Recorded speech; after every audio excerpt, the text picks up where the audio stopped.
Hey peeps, I have always loved jewelry, and that is why I'm so excited about my brand new sponsor, Katie Waltman Jewelry. Yes, just gorgeous pieces. In fact, you can find, well, earrings like this. I'm going to get in real close. Take a look. Aren't they pretty? I love these. These are called the Opal Star Huggies, and these are just one of many items you can find at katiewaltman.com.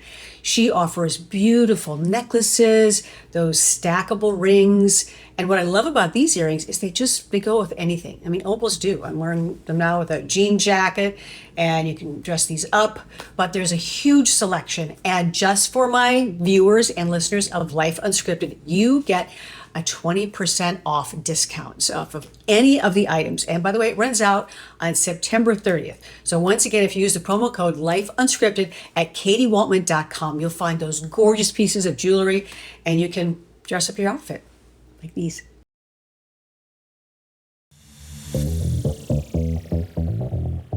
We've all been in a place where we struggle to make a decision. Sometimes we are paralyzed by indecision. Maybe it's whether to stay in a marriage or leaving a job, or where to go on vacation, so you end up not going anywhere. In this episode of Life Unscripted, Analysis Paralysis, how can we stop second-guessing ourselves? Dr. Rachel Allen is a clinical psychologist. She's also an author. She's got a second book coming, but you also have one called The Pleasure is All Yours, Reclaim Your Body's Bliss and Reignite Your Passion for Life. And we should also mention that you have a column in Psychology Today. So you're all over the place. In a good way. Yeah. Yeah, I bounced around and I got some writing, got some offerings along those lines. Yeah. Okay. So, I'm glad to have you back here at Life glad to be back. Unscripted. And by the way, feel free to like, subscribe, and also if you want to send me a review, I love that. So here we are, we're right out of the gate. For some people, they can torment themselves over a big decision. Big life decisions. As what we need, I guess, is some tips on how maybe we can sort of learn to strengthen that muscle of the don't sweat the small stuff. So there's that. But also the big life decisions can just sometimes leave us not making any decisions at all. And I know that, you work with patients. And is this a common problem, would you say? Oh, absolutely. I think everybody at some point, often many points in their life, struggle with making a choice. And we want to have choices. It's good to have choices, but sometimes there's too many choices. And then that's the paradox, that paradox of choice. But we have a lot of information coming our way, especially in the digital era. And so sometimes we'll research things and we just find out all these options and it's hard. So then we get frozen. And then that in and of itself is a choice when we don't make a choice. But it's not really helping us. Right. So you're saying pro and con yourself. Like at what point, you've got all the information. Do you know that and you're still stuck? Whether, as I said, we can start out with a couple different examples. Okay, so let's say you're in a relationship and you're like, I don't know what to do. I don't want to break up. I don't want to stay together sometimes. And so you're constantly replaying that tape and the pros and the cons. What, if you can you do when you're kind of stuck there in the middle? You're straddling those two decisions. Or those two worlds. Yeah. Well, what I would start with saying is that although most of us think it's a thinking error or I just can't make up my mind, it's actually really an emotional situation. So I think when we get to the heart of the emotion behind it, that can be the key that unlocks some of the stuckness. And so a lot of times the emotion is around fear, like fear of disappointing others or fear of judgment or just fear of making a mistake. And that can be tied in with perfectionism, this belief that we just always have to make the right choice. And if we don't, then it's going to be a catastrophe. Also fear around the unknown, just maybe we don't really love the current situation, but it's familiar and we know what to expect. And so those can be those emotional fears and worries around guilt or what others might think, or what if I can't go back? So those emotions can be a big part that we need to recognize before we go to a pros and cons list as well to really get to the heart of the matter. And what about, like, for instance, so relationships or whether staying together or divorcing or not divorcing, other big decisions, I guess, when I think about some of them might be, leaving your job or moving and changing careers. I mean, that is a big decision. Those are big, yeah. I mean, you can't, that's one of those that you can't throw out there like, hey, I'm going to leave. Well, maybe not. I'm not sure. You got to make that decision and then move on. Yep. Yes. And I recently spoke with a client. This is another one. It was about whether or not she was going to have a second child. So, and that's big implications to have another human, bring another human into the world. And so that's another example of relationships for sure. It's really hard. Do we stay together or not? Are we going to get married or not? Because there's a lot of variables at play. And I think that there's also the element of this client in particular that was talking about whether or not to have another child. She did finally make a decision, but then she didn't prepare herself. She wasn't prepared, I guess, for the amount of grief in the fact that even though she felt clarity, there was still some sadness or some letting go of the choice that she didn't choose, even though she feels like her choice is the best one for her. So that's another example of honoring the emotions going into the decision, and then afterwards even telling yourself, it's okay, I can let go, I can let myself maybe be sad for a little bit, but know that just there are other options that are going to be right for me, and I can handle what's going to happen. And there's the element of self-trust that I think is so important to have.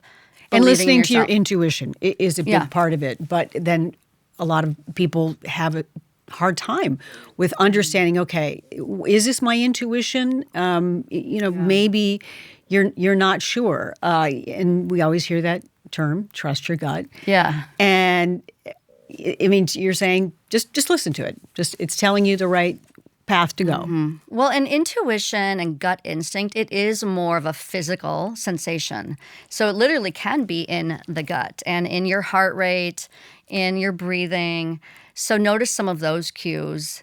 And also that can be helpful if you're getting into a frenzy of trying to make the decision. It can just help calm you because we want to make choices out of more calm and clarity as best we can. But I do think that, to soothe yourself will help guide you. But intuition, sometimes what's confusing is we question, is this just mental storylines or is it my truth? And I do know that working with clients, if you grew up in a household in which there were high stakes for making decisions or you were punished for making the wrong choice according to your parent or the other person in the family, then as an adult it can be harder because you feel like the stakes are so high, as opposed to reminding yourself you're a human. Humans, we don't always have the answers, and sometimes we do make mistakes or we don't pick the exact thing that we thought we should, but it's important to have self-compassion that we're all doing the best we can. But I do think that element of self-trust going into it and afterwards reminding yourself that you can be resilient. You can, even if it only is kind of the right choice later, you wish you maybe had done the other one, know that you can go with the flow, you can adjust, you can adapt, that you're strong enough to handle it. I'm having one of those days where I just don't want to get out of bed. And I blame my Cozy Earth pajamas. They are so soft and buttery. They're made of bamboo. I love bamboo. I have this stretchy pajama set in the brook color, plus my jammies are stretchy so I can dance in them, along with the cushy ankle sock, which hug my feet perfectly. Also, Cozy Earth was on Oprah's list of favorite things for 7 straight years. Plus, they have bamboo bedding, and the sheets get softer with each wash. And you can have this exclusive discount, 41% off, if you use my promo code. Go to CozyEarth.com and use the promo code LifeUnscripted for 41% off. Any product. This is a fantastic offer. Cozy Earth products are great gifts, or if you just want them for yourself, get cozy with Cozy Earth. I'm going back to bed. There's kind of this, this fantasy of indecision. And that is, you're on one hand, you can torment yourself. But once you make the decision, you might then, you said, on the other side is like the what could haves. If I do this, then I'll never experience that. Let's say if I've always wanted to travel to Europe and it's a choice of, maybe getting married or buckling down in a world as opposed to deciding not to do that. And the idea that there's always something, you take a path, you choose a path, and then you'll never know what's on the other side. And that maybe that can, be part of the kind of paralysis that happens. Yeah. What that sounds like to me is we can get caught in black and white thinking or all or nothing thinking. And that can be common, especially with perfectionism, that I have to make the right choice. There's only one right choice. But the truth is there can be a lot of right choices or a lot of pretty good choices. And the truth is that you can change your mind later. Maybe you said yes to the job a year in, you don't love it. You can switch jobs. It doesn't mean you're a bad person. It doesn't mean, it might be a little bit of a hassle, but maybe there's something you still learned from that 1 year at that job, and you don't have to be stuck. So we can always pivot. We can always pivot. Yeah. And I think that's a good thing to think about. I mean, we probably need some mantras out there when we're stuck in a big decision that, okay, it is kind of a black and white thing, and it has been for me in the past. That like, what if I make the wrong decision? Yeah. And to remember that, okay, well, even if maybe it wasn't the right decision, and some you can't go back on, but the fact that you can change and pivot and move on, if it's a job, or even if it's buying a house, I mean, there are so many big decisions that we have to make in life, and you buy a house and maybe it didn't quite work out for you, but it is a hassle. You're right, but at some point you come to a crossroads. Yeah. And what I like to help my clients with is helping them tap into their values, because sometimes we aren't really connected to what do I value most. If we can connect with what are the most important things to me, and if we want to live an intentional life, then hopefully we are living according to what we value. So maybe, we value adventure, or we value honesty or authenticity, or these things, and then that can inform, okay, this then is the right choice for me because it's aligned with what I value. Granted, our values can shift and change over time, but that's, I think, just a good thing to stop, pause, and connect with. What do I really value? Will this choice align most with what I value? I love that is a good way to kind of maybe go through in your head what lines up with your values, and that might help you lead you to the right path if you're still stuck, because we know we all get there. So you'd mentioned something about, okay, like maybe you grew up in a family where there was serious repercussions if you made the wrong mistake, and there is a trauma link to all of this in some cases. Yep, exactly. It can be based on what did we experience growing up based on our decisions. How did it go? What was the feedback from others? Yeah, was there punishment or criticism? Now, most of us haven't made perfect decisions our whole life. I don't know if anybody has, but it's a matter of how did we cope with it in the past, or what was the feedback, especially growing up. And so I do think a big thing that I help my clients with as adults is to, again, trust intuition, trust themselves, and know that our worth, our self-worth, isn't completely bound up in this. Because sometimes that's the belief that if I make the wrong choice, I'm a bad person, or I can't do anything right. We can go back to that all or nothing thinking about ourselves. So I like to remind people that as an adult, we're now in charge of our lives. We're not back at home as kids. We're in charge of our lives. No, for better or for now worse. I'm overwhelmed. I know. It is nice sometimes when people just make decisions for us, I'll admit. Where do we go to dinner tonight? You decide. But yeah, to be the authority of our own life, I mean, it's really actually an empowering thing. I get to be the architect of my life. Granted, that means sometimes then if I mess up a bit, I'm also the one that's going to be the authority and architect of that. But it's empowering when we say, maybe this isn't what other people would do, or maybe this isn't what they wanted me to do, but I'm going to give it a shot. I'm going to have courage. It does take courage to make decisions, because it is venturing into the unknown. Do you think it's helpful to, when you're in process of trying to make a decision and you still are stuck, to go to people who you trust and ask their advice, or does that put you into another spiral of the pros and cons? That person will say, we'll take you to another place, and therefore it might just extend that whole. They might bring up something that is valuable, but then get you back to being stuck again. I think that's often a really good idea. I know I myself am a verbal processor, go figure, as a psychologist. But I do think it's good to share with others and get feedback. But that being said, they're going to share with you opinions based on their own lived experience, and that might be very different from your lived experience. So gather opinions from others, gather feedback, but then really synthesize it, integrate it and synthesize it and decide what is right for me. Is this really true to me? Are elements of what they said, maybe this part that they said actually resonates, but this part isn't quite right for me. But it's sort of like this melting pot of the feedback that you get and then synthesizing it to figure out what really rings true. So you believe it's also important.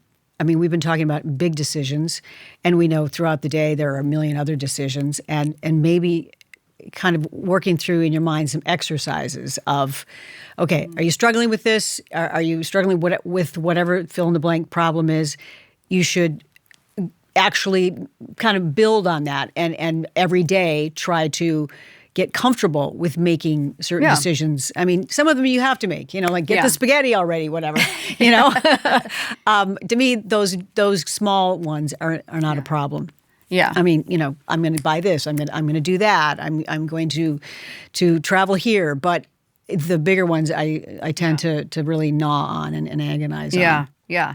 Well, what's interesting is that some people do agonize and gnaw away at trying to make a decision. Some people are much more impulsive, and they could actually stand to slow down and really process. I tend to sometimes make just knee-jerk decisions, and then often, because it is from my gut instinct, it works, but sometimes I think, well, maybe I should have slowed down.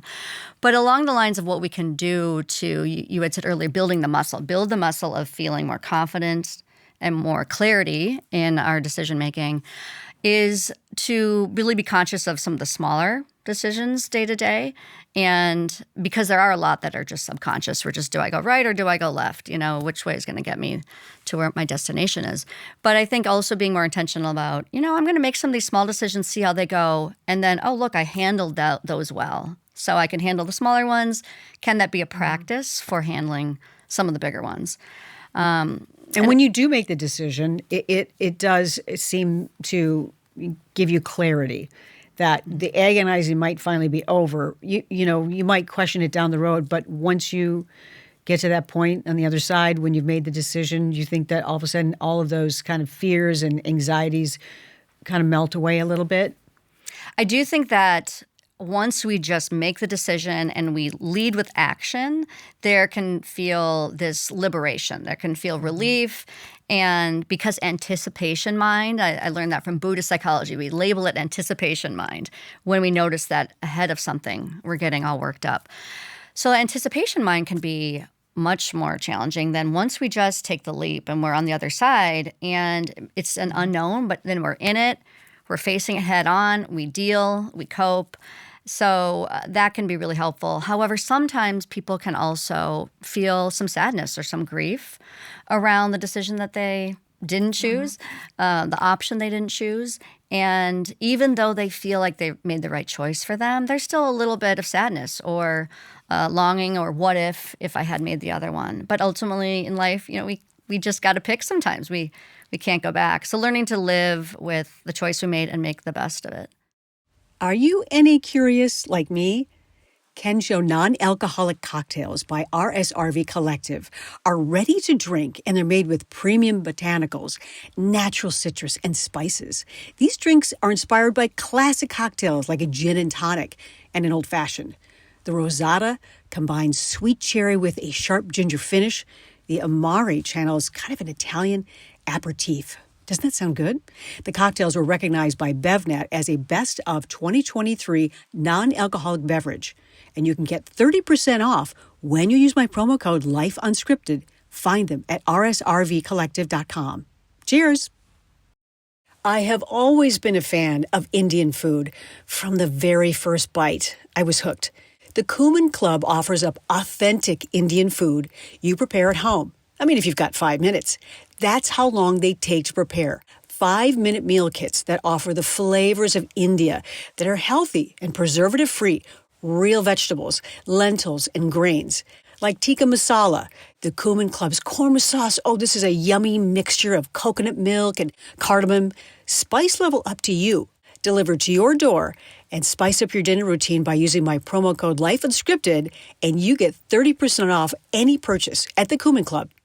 And sometimes when, when we're kind of in this shadow of indecision, it's sort of a disguised no that it's kind of a way of avoiding where you want to go if you're just by being, maybe you don't want to make it, and then you sit back at it and you're trying to reach it, and really what the decision, whatever, if it's a yes or no, maybe it's telling you no. Yeah. I mean, that is kind of pertaining to something for me personally. So, but I one thing I found was really interesting was you said the role in perfectionism that it plays in indecision and this kind of analysis paralysis that we can find ourselves in. And perfectionism is just wanting to do everything perfectly and wanting to have the outcome that is going to be perfect. But of course, Yes. I mean, nothing's perfect. Yeah. Perfectionism can really, it can hold us back so much. It can make us overly self-conscious. It can make us stuck. It's really not allowing ourselves to be human, which means, hey, we're all here to figure it out. A lot of it's the process and the journey, not just the outcome. Perfectionism can be so exclusively outcome-based and certainly does not enjoy the journey. It just wants to get it right, move on then to the next task. So it is about reminding ourselves that there can be many right choices. And this choice I make isn't the reflection of the totality of who I am as a person. Who I am as a person has a lot of different things, has a lot of strengths and attributes. And so this choice is a reflection of something in my life, but it's not who I am. It's not the determinant of my worth. And it's usually not something that consciously we're aware of if we're a perfectionist. We're not thinking, oh, I'm making this choice because it's going to add to my self-worth or it determines my self-worth. But I do think that's an undercurrent of perfectionism, is that part of who I am is somebody who doesn't make mistakes. Well, what if actually part of being a human is that it might not even be a mistake, but we just might not always have the answers. So there's a lot of control, I think, tied up to in perfectionism. Right. And so letting go of control, because it's an illusion anyway. That's one thing I talk with my clients about, is that we think we have more control than we do. Every day we wake up, we go out into the world. We can't control the weather, the traffic, other people, how they're going to treat us. So we actually deal with uncertainty every day more than we give ourselves credit for. So if someone is listening, watching, and they're like, okay, I'm hanging on something that's really important. You said tap into what makes sense for your values will be kind of a good way to start, as far as maybe the mantra or things to think about while you're maybe doing the pros and cons. Just go, okay, what makes sense for what my values tell me? Mm-hmm. Yeah, what do I value? How can I trust myself in the choice I make to cope with the repercussions of that? How can I also practice communication skills if it involves somebody else, really explaining to them our choice? Like if there's a breakup, for example, a lot of people aren't really that skilled. We don't grow up getting a class on communication and relationships 101. So sometimes too, that can help buffer things of if we're nervous about what that means for the other person, really feeling like you can be vulnerable and share, hey, this is what I've been weighing with. I've been struggling. And so then they can help talk it through with you too. And that they can usually have a little bit more understanding in the process. So yeah, values and self-trust and connecting to intuition but knowing that we're going to be okay. That this is, again, we can maybe change our minds later. We don't have to be stuck. That we've been making decisions our whole life. Yes, some are higher stakes, but hopefully then it ends up being actually something that's really wonderful, a new addition in our life and better than we could have even dreamed. So you have some good advice for people who are on the cusp of making that decision, kind of listening to what your moral compass would tell you. But also you have an exercise, you call it discernment exercise. Yes. What is that? The discernment exercise can really be helpful when people are stuck because it is sometimes so hard to face a truth if we're not ready to face it. So this is a journaling exercise in which you start by making a column for all the pros and cons for option A, and then a column all the pros and cons for option B. This is when there's, I guess, two choices. And then after those pros and cons columns, the next step is to consider, what would you tell a friend? If a friend was coming to you with this same issue, the same choice, what ideas or opinions would you give them? And then the last part of the discernment exercise is to think, if I were at the end of my life, like if I were on my deathbed and I'm looking back and thinking about what I should have done, which one would it be? That one I think can really get people to pause and wonder.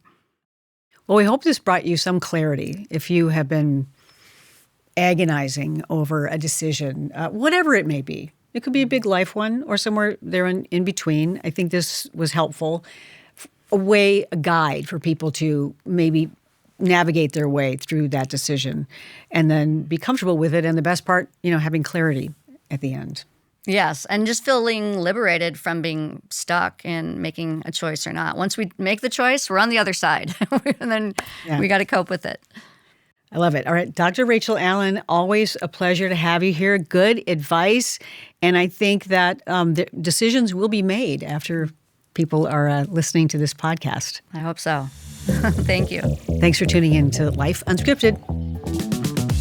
Thanks so much for subscribing to Life Unscripted. Remember, when you purchase any item from my deals page, I get paid and you support my podcast. Thank you so much, and we'll see you next time.